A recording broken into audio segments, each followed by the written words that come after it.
What is up, Earthnoids and Spacenoids? I am just a simple Newtype, and in this episode we are returning to the manga The Wrath of Varuna. Last time the Invisible Knights used the HLV to escape to space. Christo stayed behind to find his sister, only for Sherry/Tatiana to tackle the Ifrit knocked, killing both of them. Hughes and his team was given the old Thoroughbred, along with the 7th Gundam. This time Hughes struggles in the 7th Gundam. They upgrade the Gundam to circumvent some petty bureaucracy, and the Invisible Knights take over a mass driver system. So let's get into this. Hughes doesn't think that he deserves a Gundam after all his failures. He hears the voices of Hugh and Sherry saying they're counting on him. The Phantom Sweep's team launches. In space, a Papua-class ship picks up Eric and what remains of the Invisible Knights. Everyone is bummed about the loss of both Christo and Tatiana. Eric sent out a request for the Delaz fleet to help out in Operation Wrath of Varuna. Delaz can't provide any forces to the Invisible Knights, but he and Gato wish them luck. They also deliver a gift to help their cause. It happens to be a Gelgoog high mobility type. These units are beasts. Check out our coverage of Johnny Ryden for more on this unit. Annie Breivik is still stationed on the Thoroughbred. She's configuring the 7th Gundam with its full armor loadout. Bob Brock says, "I know my man Hughes, and he would be better suited for a standard loadout." Annie says, "Bitch, I was the mechanic on units 4 and 5 during the 1-year war. I'm the better video game side character than you." Annie mentions that they are still testing the mobility correction recalibration. The two mechanics argue back and forth when a red alert goes off. Hughes launches in 7th Gundam for the first time. This is the full armor 7th Gundam. The FA-78-3 full armor 7th Gundam is the heavy armor variant of the 7th Gundam. This has built-in sub-generators and propellants to prevent a decrease in performance with the additional weight. It is optimized for offensive attacks. The tail booster greatly improves the unit's ambac system. Weapons include 60mm Vulcans, a beam saber, a long-range beam cannon, 2 quadruple missile pods in the chest, a triple missile pod in each shin, micro missiles, the XBR H-80 L1 beam rifle, a hyper bazooka, a twin beam spray gun, a twin grenade launcher, and a shield. A Bigro is leading the pack of Zeon remnants. Hughes thinks the controls are a bit sluggish, which is why he is a guinea pig collecting data in the first place. They take out a Dom. Hughes feels like he is fighting the controls. That is when the Bigro attacks from behind. The Bigro takes out Hughes' beam rifle. It grabs the Gundam and picks up speed. He's trying to make Hughes pass out, just like the Bigro did to Amado in the original series. But unlike Amado, Hughes has a giant cannon on his back. He fires at point-blank range, destroying the Bigro, but causing damage to the Gundam. This is due to the mobility correction recalibration. Are you sure it wasn't because you just fired a giant cannon right next to your face? Bob Rock and Annie continue arguing when Hughes returns to the ship. This is why Annie added the full armor loadout, to compensate for the mobility correction recalibration. But Bob Rock says, "My boy doesn't enter the mobile suit until you take this new system off." I wish I could find someone who would love me as much as Bob Rock loves Hughes. That's true love right there. Hughes and Robert Hartley have been running tests non-stop, but they get the same results. The 7th Gundam is too sluggish. Bob tells Hughes that the 7th is a dead end, and to change mobile suits. Mao is trying to get authorization on the mobility correction recalibration program, but the higher-ups seem to have pulled it. The captain of the Thoroughbred doesn't have any interest in contesting this. It seems having a spy within their ranks is causing issues, and EFF are trying to sweep as much of it under the rug. Mao tells the team it looks like the Gundam is dead. Bob Rock and Annie have an idea to build something from the ground up. Hughes thinks it looks like a mobile armor. Mao will help get this approved. She puts a lot of blame on herself for Sherry's actions. Hughes thinks to himself that it isn't anyone's fault. It is the war itself that filters people towards the end of a barrel. A mass driver system on the moon is attacked. They don't say where, but it is civilian-owned and has the unsympathizers, so we could definitely rule out Air City. It is the Invisible Knights. They are trying not to attack the mass driver system and is focusing on Federation forces. Eric is in the Gelgoog high mobility type. Hughes is trying so hard to hold on to the Gundam because this is what Sherry was testing while at Augusta Labs.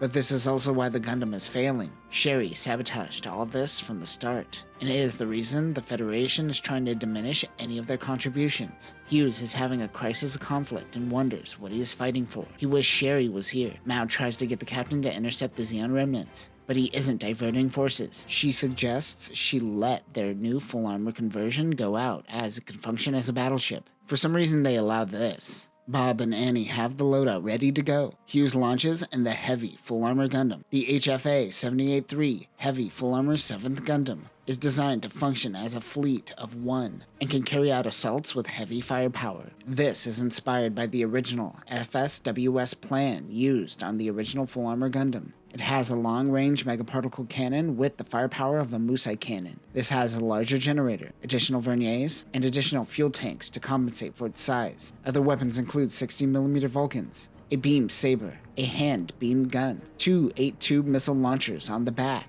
a quad missile launcher, a 3-tube missile pod on each shoulder, a cannon on the skirt, the XBR H-80L1 beam rifle, a hyper bazooka, an optional twin beam spray gun, an optional twin grenade launcher, and a shield. Mao snaps at the captain and tells him that not everyone is trying to cover their own ass. Hughes rushes towards the Musai. The captain is taking advantage of the fact that they are on the dark side of the moon and can't get a hold of Command HQ on Earth, so Mao can't file a complaint. Bob Hartley reminds Mao not to overstep command during a mission. They suddenly get a laser comm from Earth. It is General Godwin. He reminds the captain of his power by flexing the fact that he is working with Granada to send an LCS out to his ship, which is in an area where no one gets messages. Godwin just said, "I hear everything, bitch." He authorizes full use of the mobility correction recalibration. Unfortunately, this order came too late, and the 7th Gundam is currently on the battlefield. At the last moment, Izaku grabs the Gundam. Hughes fires and still hits the Musai-class ship. He then takes care of the Zaku with ease. After the ship is destroyed, Hughes purges the Gundam's armor. Mao gets word that Hughes accomplished his mission, but also, the mass driver system fell to the Invisible Knights. Godwin tells Mao that they received new intel on Operation Wrath of Varuna. Hughes lands and learns of this new authorization with the Gundam. Mao orders Hughes to hold her. Eric and his team have taken full control of the mass driver system and operations are running on time. They're loading a projectile onto the mass driver system. Rolf seems to be having second thoughts, but this decision was made the moment they went into space. We flash back to them all wanting to head to space, understanding the circumstances. They only have one round, but that should be enough. Their target is Augusta Labs. The Phantom Sweeps receives intel that they are attacking Augusta, and they only have one round. This particular mass driver is the only one that can launch things straight into Earth's orbit, which is then collected by what is called a mass catcher. Hughes wonders why this intel is just now coming in, and who Godwin's source is. She says that this intel is classified, but she knows who it is and is shocked herself. Hughes overhears Annie talk about how rare it is to see a pilot push a mobile suit to its limits nowadays. Annie never knew the former pilot, Sherry. She just knows that she was a spy. The giant projectile is ready for launch. I'm pretty sure this is just a giant chunk of lunar titanium that they are planning on launching into Earth. Eric looks at his charm given by Tatiana, and he hopes this is all worth it. He then thinks of Fritz and Christo. They went through officer training school together. He remembers the first time they are shown the Zaku 2. He and his comrades are preparing for the war that is about to come to Earth. Eric eventually graduated and became a mobile suit pilot. He is one day summoned by a commander to carry out a top secret mission. Tatiana happens to be assigned to this mission with Eric. He is able to form his own team and creates the Invisible Knights to carry out Operation Wrath of Varuna. However, the war took a turn and they never enacted their plan after Solomon fell, and they shifted their focus to a Bawaku. Eric knew that Tatiana wanted this war to end swiftly, with as few casualties as possible. The Wrath of Varuna will make Tatiana's wishes come true. Hell yeah, using loved ones' wishes to justify your actions. UC 0079, a Bawaku. The Invisible Knights are defending their HQ. Eric hopes the people on the moon are doing their part. December 29th, 2 days earlier. This is a flashback and a flashback. Eric gets word that the Fetties plan on attacking Abawaku and not Granada. High Command wants him to run defense. If Abawaku falls, they won't be able to carry out their mission, so they must help. He has given a squad of 16-year-olds who don't have any real-world experience. This is looking grim, but they have to carry out their mission on the moon regardless. They decide to attack Augusta and hope their plan can be enacted while also supporting Abawaku. Tatiana decides to move ahead of schedule and go undercover as a Federation officer so she can work for Augusta Labs. She now will go by the name Sherry. We return to the conversation between Tatiana/Sherry and Eric talking about shooting stars. She says one nation called this the Wrath of Varuna, which is where they got the name for this mission. In the midst of the battle, Eric spots the Jiang launching. He learns it belongs to Caecilia's forces and notes that it doesn't have any legs. Eric leads the charge with his children's squad. And that will do it for this episode. Both Hughes and Eric were touched by Sherry/Tatiana's desires to end conflict swiftly to bring forth peace. Although touched by her, both are using her words towards their own needs. albeit Hughes does see the good in her. Also, you can use a mass driver system and use Luna Titanium, but I recognize a colony drop, and Wrath of Varuna is just a colony drop by another name. Next time we will conclude Wrath of Varuna. We will see what happened at Abawa Coup and how Eric came to Earth and became a Zeon remnant. The Phantom Sweeps team heads to the mass driver system, and Hughes fights Eric on the moon. But that will do it for now, Newtypes. At what point does a Gundam become a battleship? Peace.